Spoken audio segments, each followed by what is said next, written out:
კონსტანტინე გამსახურდია, შემოგვიერთდება მოგესალმებით ბატონო კონსტანტინე, მადლობთ გადაცემაში მონაწილეობას. მივესალმებით ჩვენს ტელემაყურებელს. მოდით რა ისტორიის გაკვეთილებით თქვი, ამიტომ დავიწყოთ პირველ რიგში შეფასებით. რას გვასწავლის ისტორია 107 წლის თავზე დამოუკიდებლობის? რა დასკვნა შეგვიძლია გამოვიდეთ? ისტორია არ არის მხოლოდ ისტორია, რომელიც სადღაც წარსულში რჩება და მას არანაირი ზემოქმედება არ აქვს საწყოზე. მისი არსი მუდმივად ზემოქმედებს და ჩამოქმნის, ანუ ფორმატქმნის აწმყოს. და აქედან გამომდინარე მომავალს. კი ბატონო. ეს გვასწავლის ძალიან ბევრ რამეს, რომ იმს რამაც დაანგრია საქართველოს დამოუკიდებლობა და მე დავამატებდი სხვათა შორის ორივე ეროვნული გმირი, ზვიად გამსახურდია და მერაბ კოსტავა. რომლის დაბადების დღეს ეს არის? იმ მსხვერპლა დაპირისპირებამ სიძულვილმა გახლეჩამ, რომელიც შემოაგდო მტერმა. დიახ. საქართველოს სახელმწიფოებრიობის მტერმა და მე ვიტყოდი კაცობრიობის მტერმა. და სხვა შორის მერაბ კოსტავას აქვს ლექსი პირდაპირ ასეთია 26 მაისის მტრებს.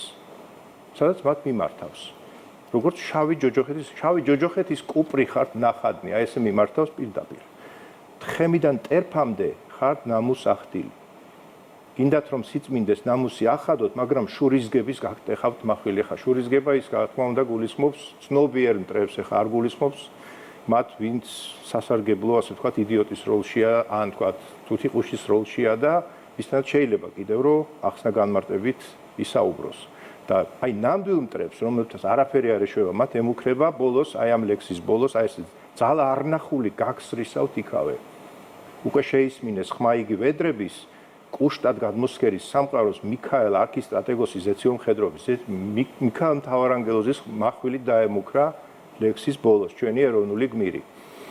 აი ამას გვასწავლის ისტორია, რომ აი ამ ლექსის წარმოთქმის ამ ლექსის ავტორის მიერ თქმული ამ ფრაზების დროს არსებული ეს გამოწვევა დღეს შეიძლება ვთქვათ რომ იგივე გამოწვევის წინაშე ვდგავართ. რასაკვირველია ეს გამოწვევები შეიძლება ფორმებს იცვლიან, მაგრამ არსი იგივე რჩება. ნახეთ რას ამბობს კიდე მოდგმას ადამიანურს ჩაზრდიხართ მარწუხად, გინდათ რომ უკუსლით ვითოდეს სამყარო. ანუ მათ უნდათ რომ სამყაროს ნორმალური, აი ბუნებრივი განვითარება დააბკოლონ და შეაბრუნონ უკუსლისკენ, სადღაც ვთქვათ რეგრესისკენ. და აი ამ მოდით ჩემს კითხვას რომ დაუბრუნდეთ თუნდაც ამ გამოცდილებიდან გამომდინარე, რატომ ვერ გამოგვაქვს გარკვეული, ეხლა სხვა თაობაა, მოდით ესე ვთქვათ, შეიძლება რაღაც ინფორმაციის ნაკლებობაც იყოს ის, რაც სამოქალაქო დაპირისპირებამდე მიგვიყვანა, ჩვენ თაობას ეს ძალიან კარგად ახსოვს, ხო ესეა. აი რა დავაკელით, რა აკლია, რომ განათლების ნაკლებობაა, ალბათონო თი აშკარად განათლების ნაკლებობაა, არიციან ბევრი რამ, უბრალოდ არიციან, მე ისეთ რაღაცეებს ვაწყდები ხოლმე ადამიანებთან საუბრისას, რომ განცვიფრებული ვრჩები, უბრალოდ არიციან. არიციან, იმიტომ რომ განათლების სისტემა არ ფუნქციონირებდა უკანასკნელი 30-35 წლის მანძილზე ისე, როგორც უნდა ეფუნქციონირა.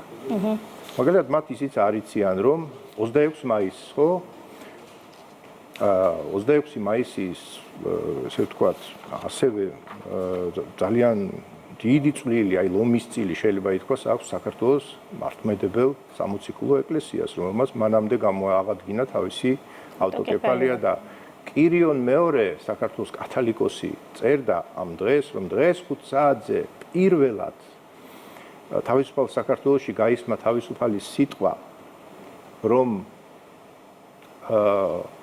ასწლოვანი მონობის ბორკილი შეეხსნა დღეს დამონებულ ერს, რომ ამ დღეს ეძღვნება გალაქტიონ დაბიძის ცნობილი ლექსი დროშები ჩქარა, რომ ამ დღეს აი ამ პერიოდში დაიწყო კონსტანტინე გამსახურდიამ თავისი პირველი მოდერნისტული ექსპრესიონისტული რომანის წერა დიონისოს ღიმილის, სადაც არის სლანსკი 117. სლანსკი არის მტერი საქართველოსი, ხო? სლავურ მონღოლური ტიპის ფიგურა. 117 კიდევ არის 1801 წლიდან 1918 წლამდე პერიოდი, ანუ მონობის და ვთქვათ დესუვერენიზაციის პერიოდი. რომ აბესალომ და ეთერი პრემიერა იყო აი ზუსტად ამავე პერიოდშია რა, ძალიან მალე 1918 წლის 26 მაისიდან. აი ეს ყველაფერი არიციან, ბევრი რამე არიციან კიდევ. ბატონ კონსტანტინე, ამას კიდევ ემატება ერთი რამ. ჩვენ ვერ ვიქნებით ჩაკეტილი, იმიტომ რომ ჩვენ გვჭირდება ურთიერთობები. იმ ისეთ გეოპოლიტიკურ ვითარებაში, რომელსაც ჩვენ ვცხოვრობთ, საჭიროა გვყავდეს ძლიერი პარტნიორები, გქონდეს მყარი კავშირები. დღეს გვაქვს ამ მხრივ გამოწვევები. აი როგორ ხედავთ აი ამ სიტუაციიდან გამოსვლას? დღეს სხვადასხვა პრემიერმა თქვა, რომ დღეს როგორც არის საქართველოს დამოუკიდებელი, ასეთი ძლიერი დამოუკიდებლობა არ ქონია მას მთელი წლების განმავლობაში. აი რა განაპირობებს ამ დამოუკიდებლობას, როდესაც ჩვენ გვაქვს პრობლემები, თუნდაც დასავლეთთან და გვაქვს ოკუპაცია, ქვეყნის 20% ჯერ კიდევ ოკუპირებულია რუსეთის მიერ. აი თქვენ როგორ უყურებთ აი ამ ფრაზას? როგორ უყურებ და ვერ ხამოსავალს ხედავ მუშაობაში, უნდა ვიმუშაოთ ამ მიმართულებით და უნდა ვიმუშაოთ გადატვირთვის მიმართულებით აუცილებლად. ეს მიღწევადია თქვენი აზრით? დიახ, აუცილებლად მიღწევადია. ამას უბრალოდ ჭირდება მოთმინება და სწორი აქცენტების დასმა, სწორი კონტაქტების აგება. არის საუბარი, რომ დღეს ყველაზე, ესე ვთქვათ, მთავარი აქცენტი კეთდება, რა უნდა იყოს ჩვენი ეროვნული ინტერესი. რა არის ჩვენი ეროვნული ინტერესი? ეს ეროვნული ინტერესთან დაკავშირებით დღეს მარტო ჩვენ არ ვსაუბრობთ, ჩვენ ვიცით, რომ ტრამპი თავის პრეზიდენტების პერიოდში პირველ რიგში ამაზე აკეთებს აქცენტს. რა თქმა უნდა, ამერიკა კლავაც დიადია, ეს არის ხო მისი ძირითადი დევიზი. მაგრამ ქვეყნის შიგნით ხდება ეს გარკვეულწილად დისკუსიის და საკამათო თემა რა არის ეროვნული ინტერესი. ჯერ ამაზე ჩამოყალიბება უნდა მოხდეს, როგორ ფიქრობთ? ცით რა არის, უნდა მოხდეს რაღაცნაირი შეთანხმება თუნდაც იმაზე, რომ რა არის ეს ინტერესი, რაღაცა გარკვეული პლატფორმა უნდა შეიქმნას.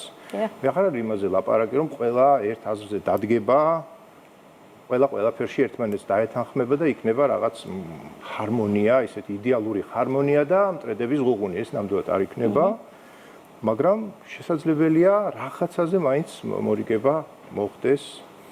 მე მგონი ამაზე უნდა ვიმუშაოთ.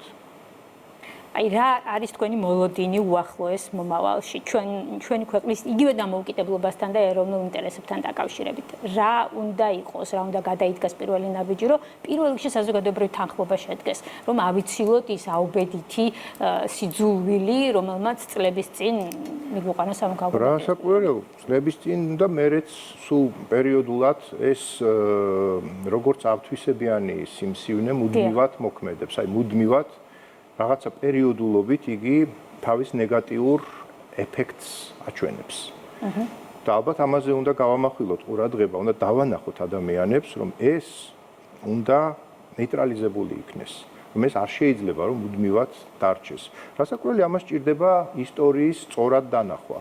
ეს გვაკლია ჩვენ. ისტორია არ არის სწორად დანახული.